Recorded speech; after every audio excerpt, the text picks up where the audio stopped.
Great. Good morning, everybody. I'm sure we'll have more people joining over the next couple of minutes, but I'll just kick us off, make sure we're starting on time. Welcome. My name is Yannick. I'm a senior consultant at Mutual Ventures. Thank you very much for joining us this morning. We are really, really pleased with the number of organizations from across like the whole public sector. So we've got organizations across health and from local government, from lots of social enterprises.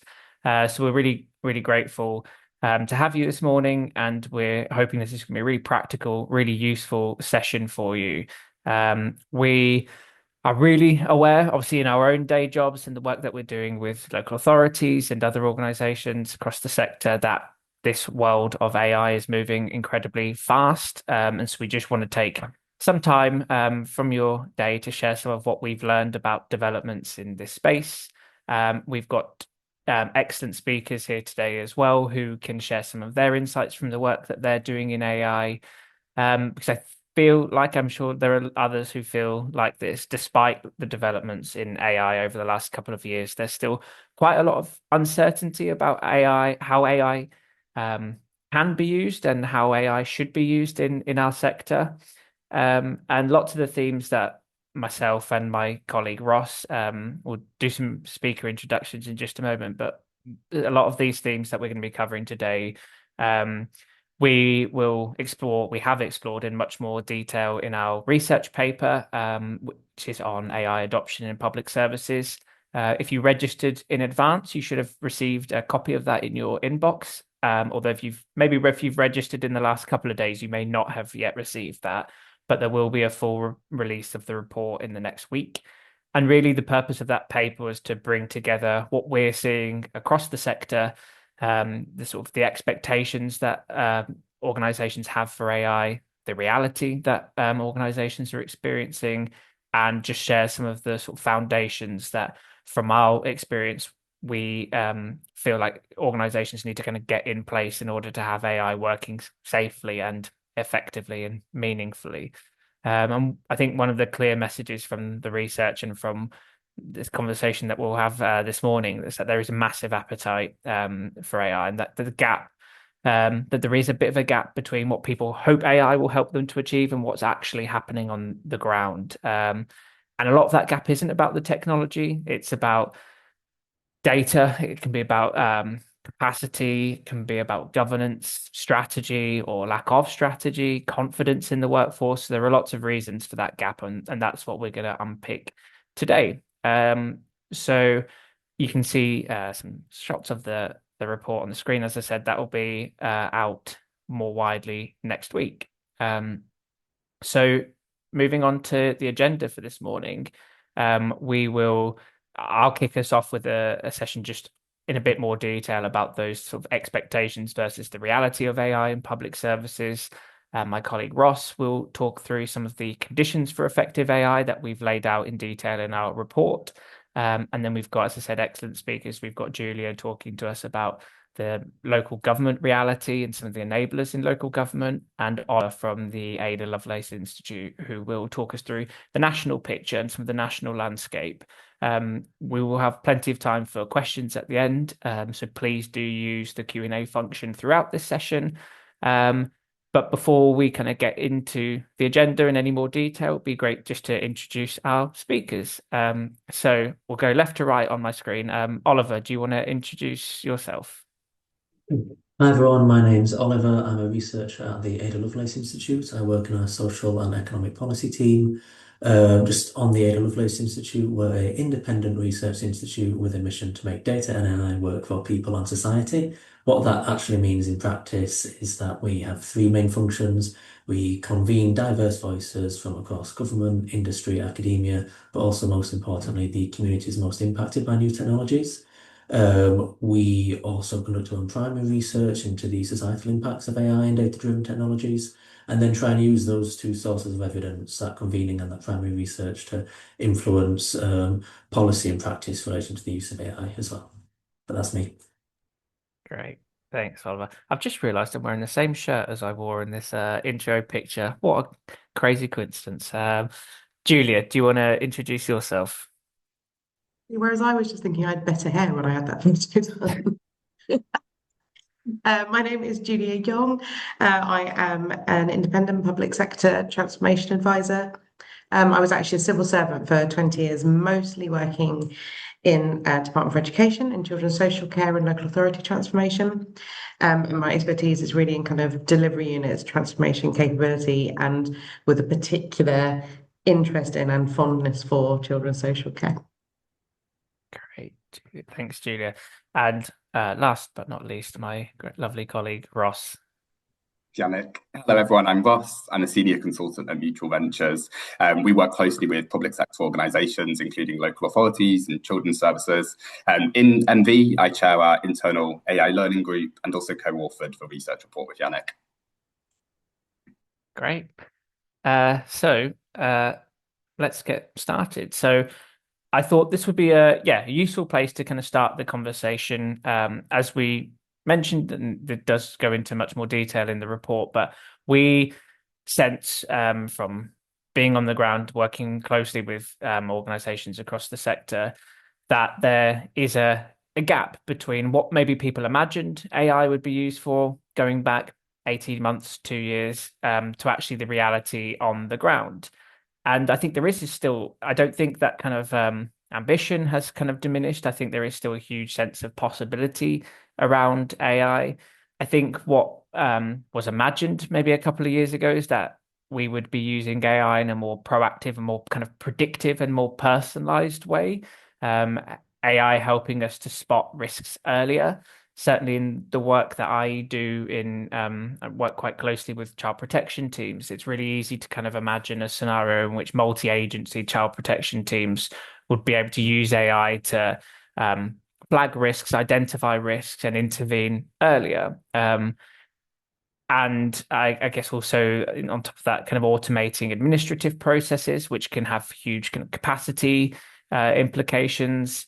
And I suppose also giving staff more support through AI so that they can focus on people rather than managing processes. And there are examples of tools that do just that.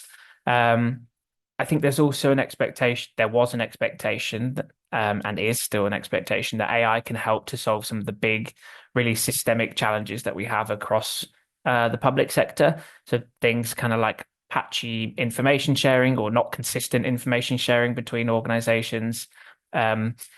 But there are still some problems with kind of fragmented data that makes it actually really hard in that child protection example to intervene early.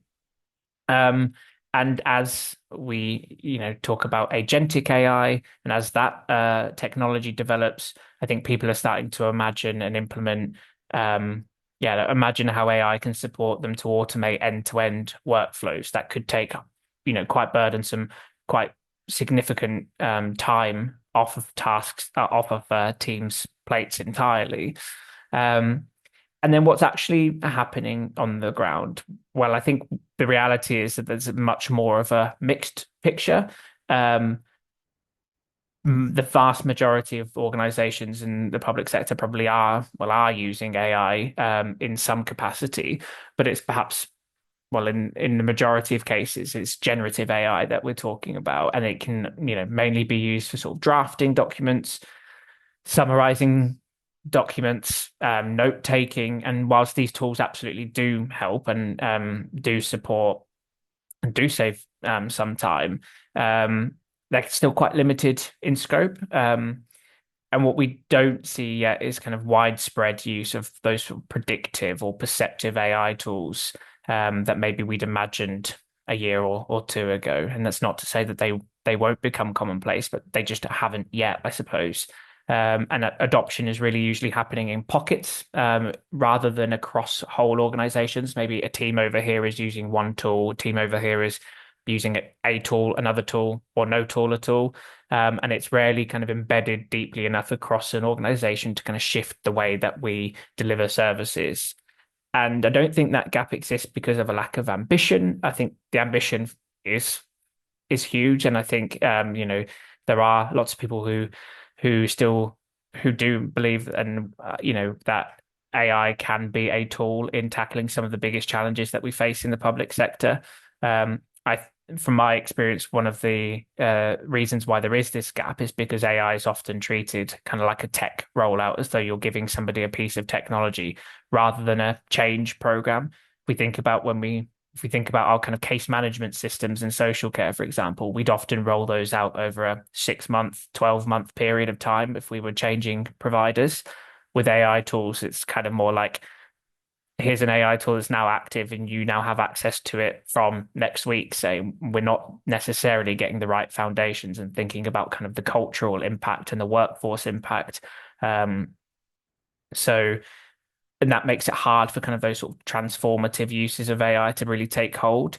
So ultimately, the expectations are really big. The reality is still kind of somewhat constrained by some of the basics, so systems and skills and capacity that I mentioned before. And I think confidence among staffing groups, again, is a big one of those. So just moving on, so thinking a bit more about what some of those barriers are, why are we not reaching the expectations that we had some time ago?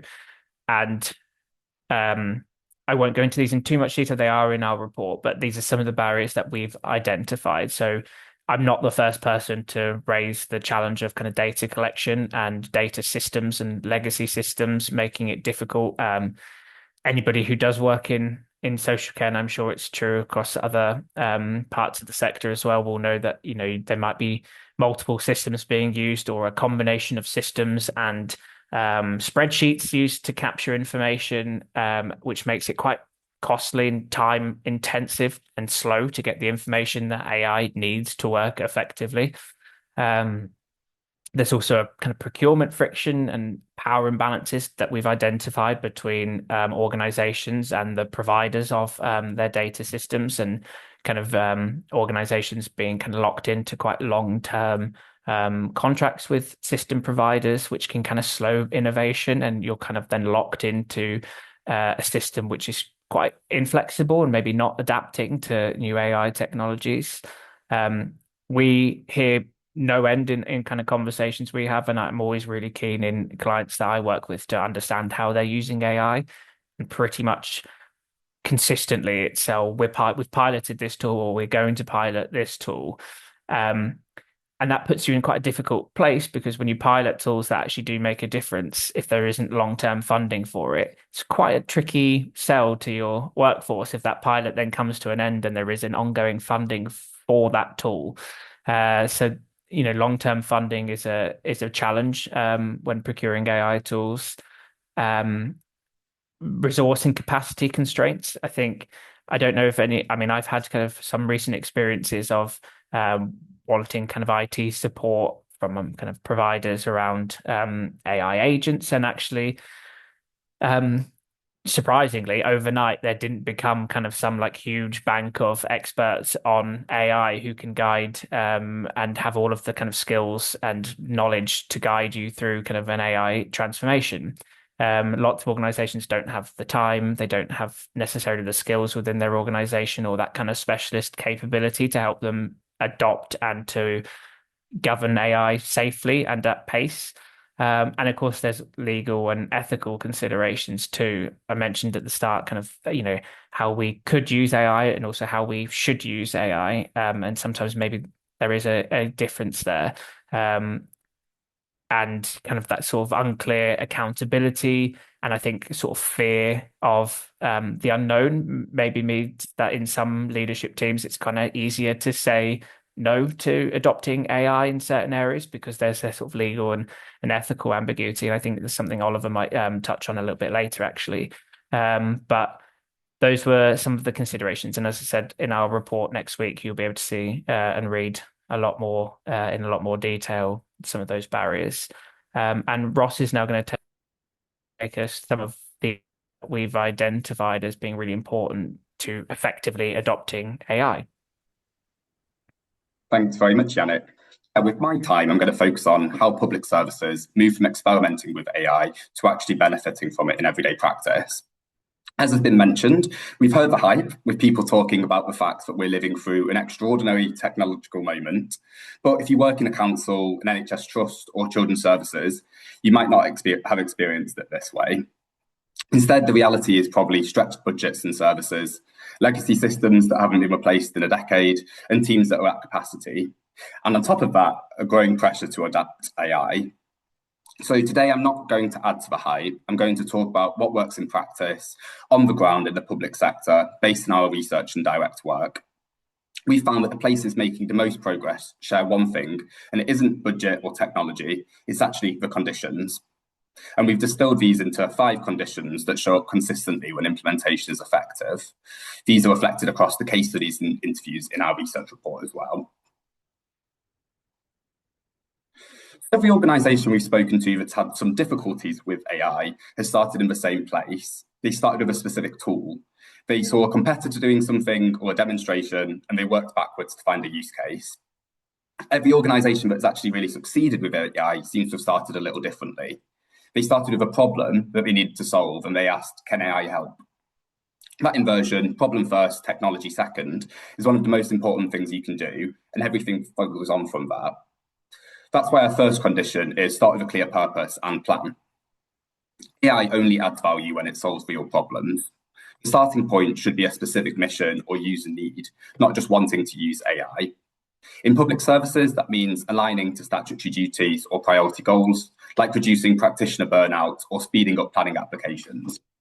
Pairing that purpose with a clear strategy prevents fragmented pilots and creates a framework for experimentation, measurement, and scaling. Take the London homelessness prevention work. Their purpose was laser focused. Identify households at risk of homelessness months earlier to intervene humanely and cost effectively. That clarity shaped every design decision, from the data they decided to link to making sure humans made the final decisions.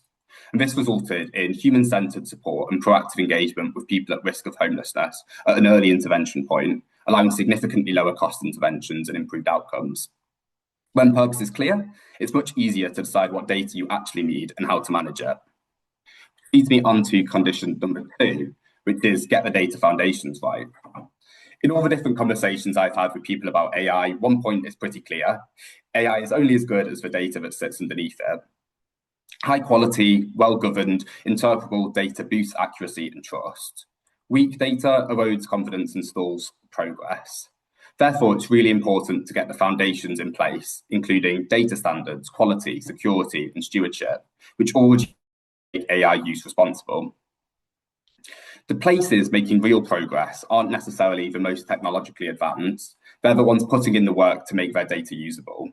An example is the London Office of Technology, or LOTE's, damp and mould project. The London boroughs were under pressure to respond to rising damp and mould issues, but the data was fragmented across housing, repairs, complaints, and environmental systems. So they built a common data model, used API wrappers to surface data from aging systems, and deployed Internet of Things sensors to fill those gaps. And this has resulted in a pan-London platform that now drives early intervention and has resulted in a 25% reduction in damp-related call-outs. So rather than waiting for a big IT overhaul, they made the existing data usable. And that's the most important of data foundations. You can have high impact without the perfect system. Condition 3, design around people. AI adoption succeeds or fails on one thing, whether people will actually make use of the tools. And we believe that AI should enhance and not replace human work, acting as a digital assistant that makes tasks easier. To do this, we think you need to involve real users early, co-design for workflows, and build AI literacy so staff understand capabilities and risks. Inclusive, participatory design builds trust and drives sustained use. Public sector staff are motivated, skilled, and under pressure. They won't adapt to technology that makes their work harder or undermines their judgment or makes them feel unsafe. So designing around people means building confidence instead of bypassing it. Through speaking to different organisations, we found that focusing on culture is much more effective than chasing the latest technology. Instead, having champions in the organisations that people can turn to, coaching and confidence building exercises, and clear guardrails about safe use can make sure the new technology is adopted. When people feel ownership, AI can become a tool which they pull towards themselves instead of something pushed onto them. Vision 4 is focus on service transformation. So most AI discussions focus on making existing tasks faster, but the real opportunity, the one that really resonates with the public sector values, is redesigning services so that they're more humane, preventative, and joined up. And this is where we see the intersection between the hype and the expectations. Focusing on those small wins, like doing a few tasks faster, obviously has its benefits. But through our conversations, we believe the real opportunity going forwards is using AI to help redesign and transform services so they work better for the communities they serve. The earlier diagnosis of lung cancer shows how AI can fundamentally shift services from reactive to proactive care. By flagging subtle abnormalities within seconds and prioritising urgent cases, clinicians are able to intervene far earlier, reducing diagnostic delays that previously left patients waiting up to 3 weeks for results. This has not only improved survival chances, but it's also alleviated wider system pressures by preventing late-stage presentations and reducing emergency admissions, which have overall reduced treatment costs. The approach demonstrates how AI can be used not simply to speed up some of the existing processes, but to transform pathways, redesign workloads, and create a more preventative and sustainable model of care. AI should help us do the things that matter sooner, not just the things we already do faster. And finally, our fifth condition, embed a test, learn, and grow mindset. So one line I particularly like is that AI isn't something that you just do once and then it's done. AI is never finished. Just like IT generally, it needs to be iterated. The data changes, the policy changes, populations change, and a model that was well calibrated a year ago is probably not well calibrated today. Loti's damper mold work grew from a bullet pilot to a citywide model through exactly this kind of iteration, refining sensors, adjusting data sets, recalibrating risk scores as real-world evidence emerged and changed. There was no single moment of completion, but a commitment to continuous improvement. Public services need to monitor performance, collect feedback, and retrain as the data and policy shifts, as well as funding the full lifestyle to cross the valley of death that Yannick was referring to earlier, between pilots and scaling the use of AI. And therefore, it's important to continuously evaluate, learn, and normalise some of those small and regular improvements. So, what do all these conditions add up to? They add up to a different way of thinking about AI in public services, not as a technology to be delivered, but as a capability to be built slowly and purposefully with your staff and the people they serve at the centre. When organisations start with purpose, build strong data foundations, design around people, focus on transforming services rather than just automating tasks, and commit to continuous learning, AI can become something that's really powerful. It becomes an enabler of early help, of fairer decisions, of reduced pressure of the people doing vital work, and overall better outcomes for the people they serve. It's not about replacing the human heart of public services. It's about giving people the time, the insight, and the support they need to make a bigger difference. Thanks. I'm going to hand over to Julia now. Helps if I come off mute, doesn't it? Give me a moment and I will just share my slides.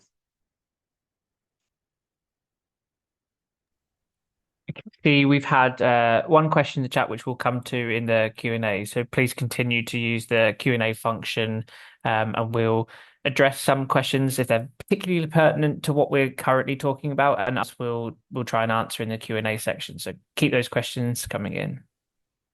Yeah, so I think I saw one appear about environment and sustainability, which is actually kind of a pet topic. So I'll happily talk about that later, as I'm sure others will. The thing I should say is that my name is Julia Young and I agree with everything Yannick and Ross just said. But what I think is helpful is to look at how I've seen that play out in practice in a few places in councils. And the first thing I want to say is that everyone I'm seeing, and I do get around a lot of both councils and charities and schools and FE colleges as well, and everyone is on a journey. So one of the things I think is important in this space is not to feel like you're chasing something or that you're trying to get ahead or that you've already fallen behind, but think of this as a kind of everyone is on a bit of a journey and everyone is actually in broadly the same kind of place in terms of discovery. If I've been saying this a year ago, I would have said that pretty much everyone we see is at that explore stage, trying things out, looking into things, finding out more, asking questions, probably listening to some sales pitches, that kind of thing. I think actually what I see now is a lot more organizations and particularly councils in this kind of enabling and piloting phase. So there is staff training, people are establishing guardrails, they're improving current work in some instances with some generative AI tools and starting to run controlled experiments. Although I will say, just as a kind of note, I don't think we see enough evaluation and checking of evidence, enough kind of check before and after to people feel more confident after the pilot, that kind of stuff. So a slight shout out for more evaluation, but I'm definitely seeing a lot of piloting and a lot of awareness. But I think what we're seeing less of is people moving into that kind of stage of integrating AI tools into their workflows or getting into full-on kind of workflow transformation, reimagining how you work. That is that kind of space we're moving through, I think, on this curve. That is entirely reasonable. Seeing as hype was one of the words we used in the title, it made me think of the Gartner hype cycle, which some of you will definitely know about. Although they're quite funny about copyright, which is why I've actually blurred some of this.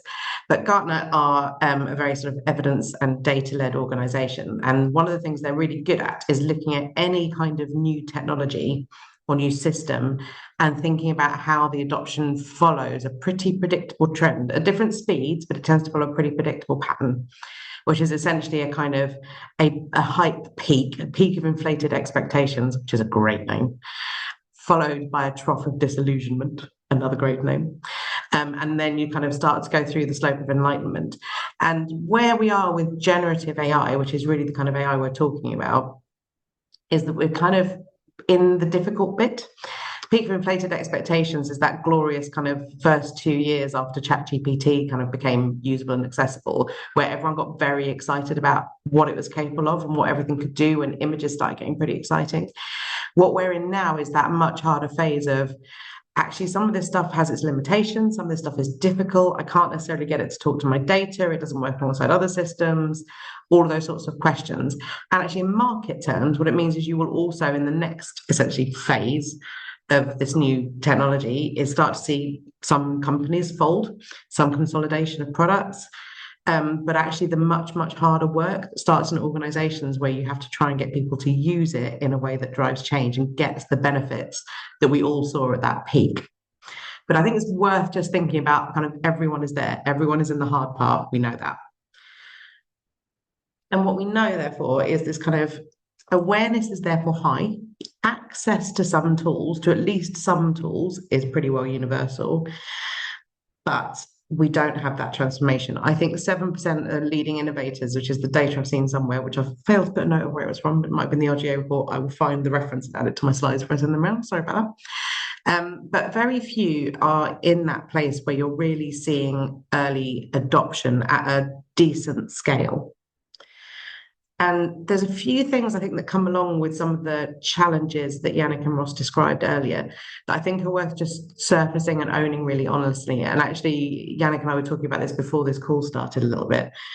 One of the things that I see a lot of is, to be really, really blunt about it, is a bit of switching off of some free tools because people are rightly worried about data and data controls and data privacy, data security, and then essentially buying licenses to usually Copilot, but sometimes other things, and essentially giving people a tool that they're not completely comfortable with and don't know how to use, and switching off access to other tools. And I actually remember this happening when the internet became more widely available on your desktop. People switching off access because they thought people would play with it and get distracted. And what you actually see, and I say this literally walking around open plan offices, is people therefore using things like ChatGPT on their phone because they find it really easy and really accessible and really intuitive, and then on their desktop using a bit of what the company or the organization or the council has actually paid for. So shadow use, and people even paying licenses for shadow use, is a really interesting characteristic of what I'm seeing out there. And I think really speaks to one of the challenges is if you don't give people the right tools, they will work around and use other tools. People have to understand what is actually happening with data to manage those risks. Just switching stuff off is never the answer. But we're also seeing continuing kind of lack of public trust and uncertainty about what's true, what's not, what works, what doesn't.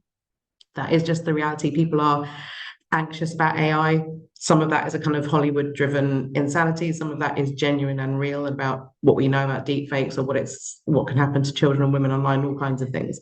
But that kind of anxiety is a continuing factor and drives a lot of behaviour in organisations, I think. there is also really uneven access and really uneven skills. Some people feel really confident about it, some groups of people don't. And that gap that makes people kind of feel like that it's not for them is one of the other things that will drive sort of poor adoption in councils and elsewhere. And the other thing is this sort of the challenge that I think Ross and Yannick have already covered really well, that governance and data protection is lagging behind deployment. The speed at which we are getting exciting whizzy new tools that can do all kinds of magical things is quite a long way behind getting a grip of our data, being able to catalogue it, being able to be clear where it's being processed, where it's being sent, where it's coming back to, and teaching people what that all means. One is falling quite quickly behind the other. And those are some of the challenges, I think. Which means that pattern we're seeing becomes pretty well universal. So what I see a lot of people do is buy an AI tool or a set of licenses, run a pilot project, produce their policy. Often some do that quite quickly, some are still working on their AI policies, and then sort of a bit of tick, and now the change will happen. And as I think Ross set out really well, that's not a change program. We know that's not a change program because change programs like we know a lot about, and that's not what they look like. They don't look like, I've told you the thing, I have my transformation now.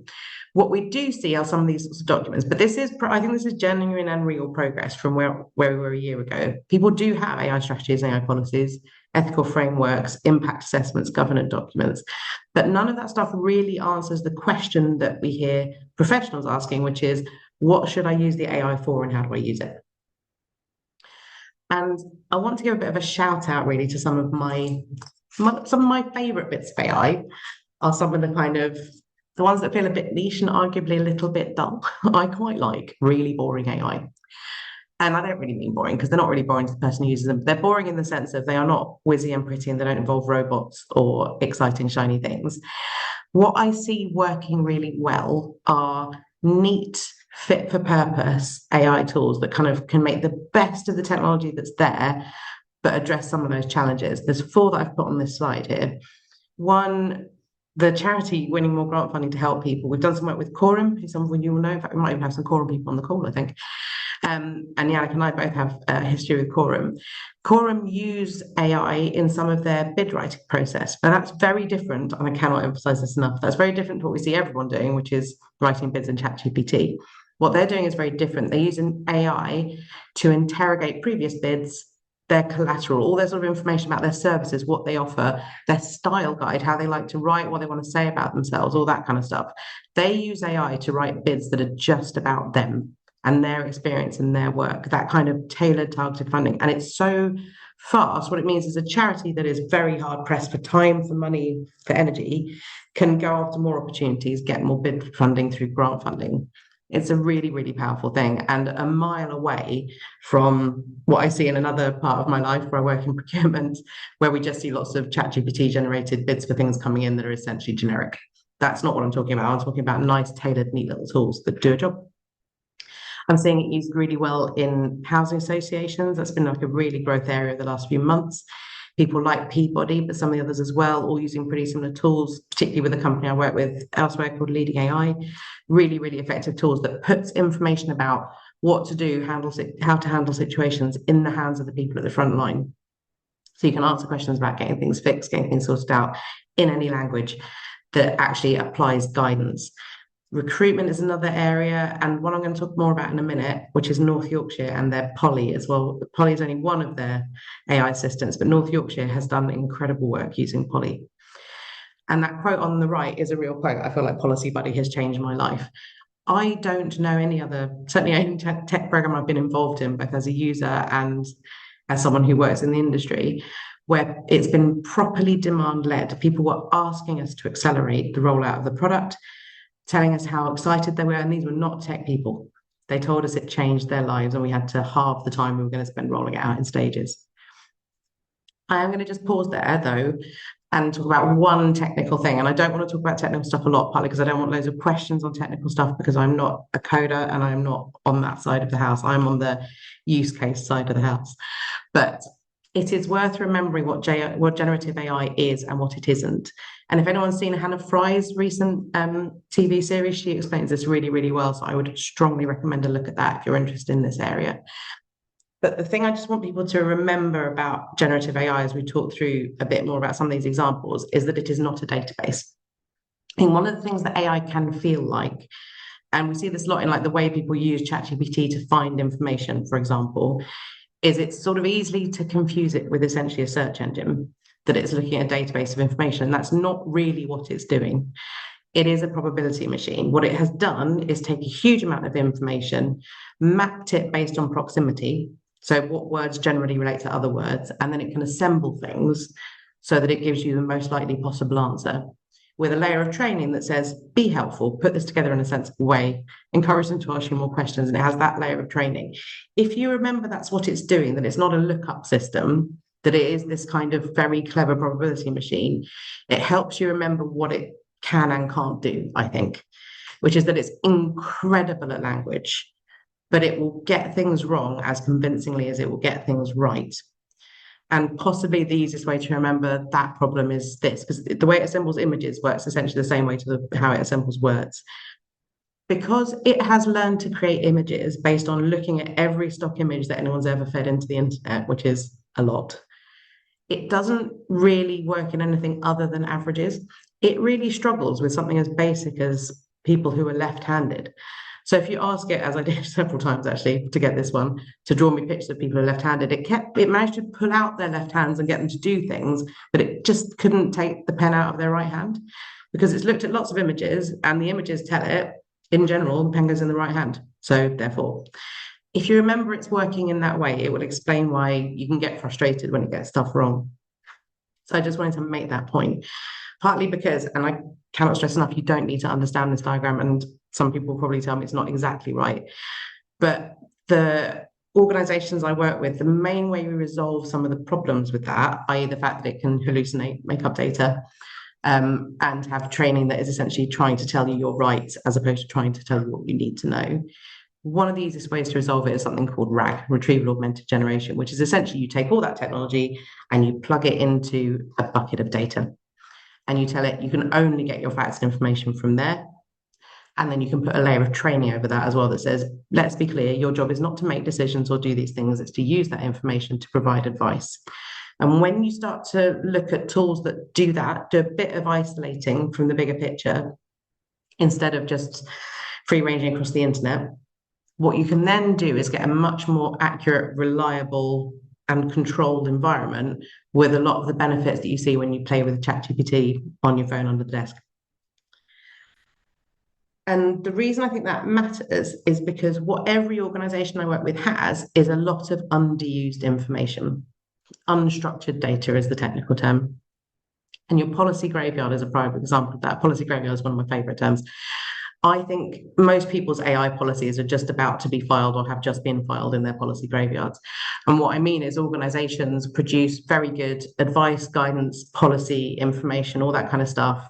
It's at the top of the internet once, it is then buried in a file system and it becomes very hard to find. When what you want is to actually normalize a standard of practice, to have people reference that guidance, use it really, really consistently.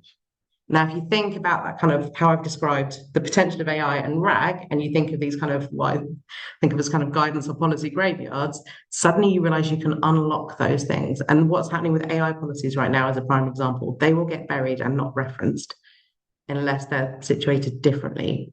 Because the reason that happens is policies, and I say this as someone who's in the civil service for 20 years, policies are written for assurance for the organization writing them. They're not really written for the user, partly because they can't be written to suit every single circumstance. It's difficult to file them in places that everyone can have them right in front of them all the time. You can't have everything on a post-it on your screen. And that kind of uncertainty that generates, that kind of abstraction, is less helpful. Whereas when something is really, really well used, it is then a tool that means people can ask questions, get an answer to their particular circumstance in the language they want. The guidance is showing up where the work is happening, is supporting judgment, and it makes the safe option, i.e. using the guidance that you want them to use in the place you want them to use it, becomes the default option, not the hard option. I'm going to, at this point, talk about, actually I'm going to try and do a demo, which is always a brave move, I think, on one of these calls, because it's a live demo. And there's a project that Yannick and I both worked on. which hopefully will come up on screen. Please tell me if it does, someone, by nodding. Has my screen gone orange? That is my question. I see nodding. Excellent. So one of the use cases we looked at in a piece of work that Mutual Ventures are involved in as well was looking at how social workers spend their time and actually how you could speed up and improve family court processes, because it's a bit of a time drain, also a critical part of the process for children in social care. And it's difficult because obviously it's about court service, but it's also about social care practice. There is a ton of legislation, regulation, good practice guidance and process for people to understand and navigate. And a lot of it is legal, but trying to be used by a social worker. Some of it is legal people trying to understand social work. Like the whole thing is difficult and complicated. And there were some projects to kind of make sure people had good, clear, consistent guidance. And this one was across 12 central London councils. And what we did was simply pour all of, essentially like the best of album of all the council's guidance and information, and we poured it into a private RAG. And it meant that you could, rather than try and work out each time how you write a letter before proceedings, which is an important document, or how you get information out, you can actually just ask and get an answer in plain English to the question you want. And a good example is that one there. Always good to type live in front of people, so I'm going to cut and paste. So how can I help an 8-year-old understand care proceedings? And I'm going to add to that, they're really into Marvel films. Now, what this is doing is diving into a not particularly well organized, essentially a bucket of documents. In this case, it was a pile of PDFs. So that is a curated set of information. It's not looking on the internet, it's only looking at those documents, but it's also using a large language model. It's, in fact, this one is using a version of ChatGPT, but one that's locked into a system. But what it means is it's taking all that guidance, but doing something much cleverer with the language. So not only is it helping you think about how you explain to a child, it's giving you really, really cool ideas. Like, you know, essentially telling you that your care proceedings is a bit like the bit in Marvel where the Avengers assemble. It's your team around you. Being able to use that kind of language. If I asked it to tell me in Portuguese, it would do that too.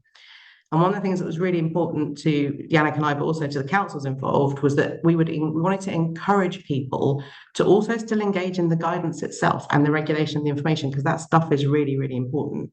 And so front and center, you can have the references. So people can, rather than looking in a case file or searching for something, that is where it's getting its information from, 4 different documents. And all of those then can be checked and read back. And that's really, really important, because one of the things we found when we were developing, actually not this tool, but one of the ones in North Yorkshire, was that when people did go to find guidance, they almost always stopped at the first document they found, rather than often in complex cases, 4, 5, 6, 7 pieces of documents might apply, and you tend to stop at the first one. I'm going to stop that and just go back into the slides quickly. Bear with me.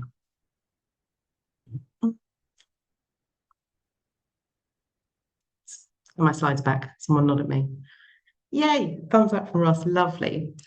The similar sort of tool we put in North Yorkshire was for children's social workers, built on all of their regulation, practice information, great stuff.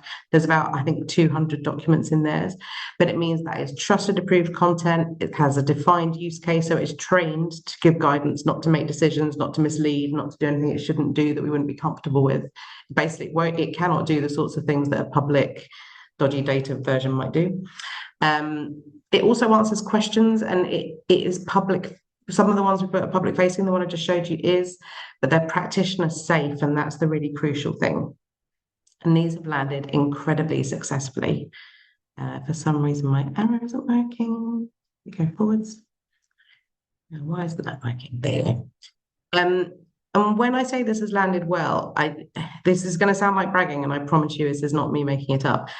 The email that I put on the screen there is probably my favorite email I've ever received, which was from a social worker who'd had a ton of work to do, had used the Poly to help her, and described it as a neurodivergence bestie.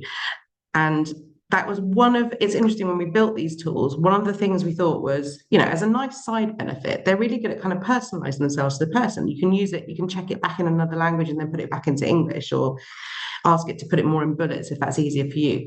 That which we saw as a sort of like nifty side benefit has turned out to be absolutely one of the main benefits of the tool, is that the way people use it is very, very different. And so someone who is, for example, neurodivergent feels like they're creating less of a burden on the people around them in the way that they are able to use this information. Technology is the easy part. Now, Ross touched on this a bit, but those 3 boxes along the bottom are essentially my takeaways from why this lands in some places and doesn't in others. You have to be picking off a real problem. You have to build tools that people can trust and make them explainable. And fundamentally, that bottom right box is everything. You have to treat AI adoption as a change program. And this is an extremely boring slide, but I put it in there so that when I send this slide pack around afterwards, everyone has it. It is a table. I'm sorry, it's a very dull slide. Change management is now a pretty old discipline and pretty well established. There's good evidence around why it works. And those cottage 7 steps on the left are kind of the go-to reference point for a lot of people of good change programs have those features. And when North Yorkshire rolled out Polly and when they've rolled out other things, they have done all of these steps, and that is why it's landed. And I'm not saying everything was absolutely perfect, but these things all happened. And as a result, people didn't just get offered Polly or have a license for Polly, they are using Polly. And it is because there were people who actively took it upon themselves to do these things. They have innovation leads and innovation funding lines and a way to access and do these things. So there are champions who aren't tech champions. They are all kinds of different people, different ages, different roles, and they encourage people to use it and show people how to use it. They build on those changes. They anchor them in the culture. They do enormous amounts of show and tell and kind of drive this stuff. And they do it in a managed, careful, sometimes quite bureaucratic way. But all of these things are happening, and that is how they are actually changing practice. And they are not the only ones. I talk about them a lot because they've done particularly well in some of these areas, but they are not the only ones. So change matters. And what North Yorkshire have essentially established is what they call their flock of bots, which is a great term. And it's partly because we've named a lot of them after animals. They've named a lot of them after animals. Naming things, that would be my other big change trick. Give it a name that is your name for your thing. But they have these sort of groups of really neat AI solutions that work slightly differently, but can sit alongside each other on a desktop, and they all pick off and solve different problems. And there was a question earlier, so I'm just going to talk about it really briefly, but about 2 of the big risks. Data security is a big one, and Ross has talked about that a bit already. I think it's really important, not just that organizations are getting a grip on that data, but think about the level of information normal people now need to understand about data. When I first entered public sector, I don't think I really need to understand how or where data was stored. And at a detailed level, I think I still don't. But I think everyone needs to understand that what happens when they are typing something into a field on ChatGPT, on the internet at large. They need to understand that data is being sent around the world and therefore can be accessed in any of the places it lands. People need to at least know that much and therefore can be reassured about where their other stuff is going. But the other risk is the energy and the carbon footprint. And one of the things we like to say to people is to think about it in the same way as turning lights on and off. Don't have tools that are too big for the task. If what you want is something that helps you navigate data and information, that doesn't need to free range across your entire system. You don't need to store and therefore service a ton of data in data centers, because it is the data centers that absorb the energy. Right size things to the problem, and that is how you massively bring down the energy consumption. If you are using it for things you don't need to use it for, if you're using ChatGPT to look up the name of a company, you could have Googled that and it's about 1/10 of the energy. The same applies to all your systems. Right size what you're doing and use it to offset effort. Don't generate 20 pointless pictures you didn't need, for example. That is my best advice on sustainability. I can talk about it more, but mainly use what you need. Same as you don't leave all the lights on in the house or have 3 lights in a room that only needs 1. And that's really where I want to sort of leave my thinking on it, really. There is AI theatre. There is AI whiz bang, very shiny things. Idle is the image I've put on the bottom left there, which some of you will have probably seen because it went a bit viral, but that was a AI android quite recently who tried to be very impressive and all singing or dancing and essentially fell on his actual face and had to be dragged off stage. AI that is trying to do everything in a super whizzy way. People need to start and be developing that stuff, but that's your R&D space. Where I see the most success are people who are alongside that, building and deploying good, safe, useful, small things that fit particular roles. So don't wait for perfection. I think the most successful organizations I see are the ones that are starting small, learning quickly, and iterating based on those outcomes. It is test, learn, and grow. Ross is right. I think that's everything from me. Brilliant. Thank you, Julia. That was really, really interesting. As always, really engaging, and there's lots of questions coming in, and I'm doing my best to answer some of those live. And if we have a bit of time, we'll come to some of those. But I want to pass over to Oliver, who's going to talk us through some of the national conditions. And yeah, over to you, Oliver. Thank you. Good stuff. Thank you for that.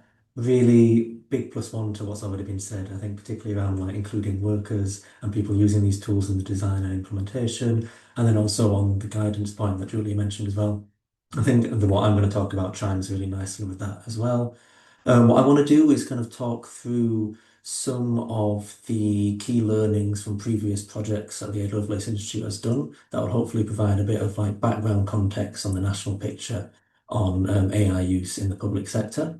The first thing that I really want to mention is procurement. It's already been talked about a little bit today.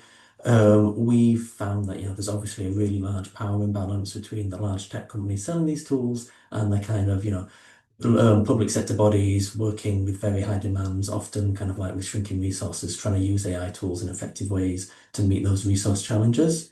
So we conducted research on local authorities' on-the-ground experience of procuring AI tools through a series of interviews and workshops with procurement professionals within local authorities, experts from central government and academia as well.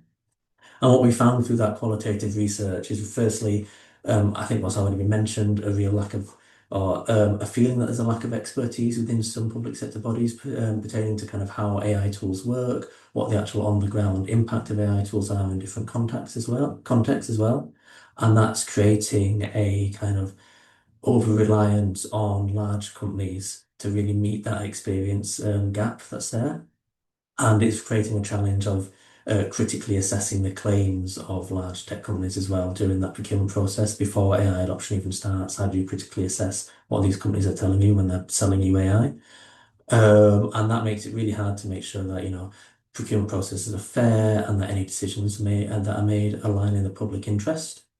To kind of build on that project, what we also did was conduct a review of the guidance provided to local authorities for procuring AI. And we did a big review of all of the kind of central government and local government published documents on procurement guidance.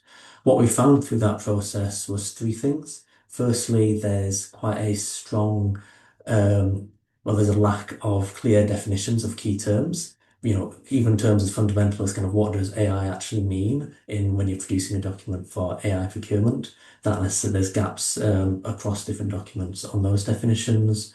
Also, differing conceptualizations of really key concepts within procurement. So, for example, local authorities have to demonstrate that there's a societal benefit to spending money on a particular tool. Key definitions or key conceptions of kind of transparency, fairness that go into that imagining of societal benefit aren't nailed down, and they're often conflicting across documents. Similarly, as well, actually the methods for operationalizing and measuring those concepts vary across documents as well. So there's gaps that individual local authorities are having to grapple with to really procure AI effectively.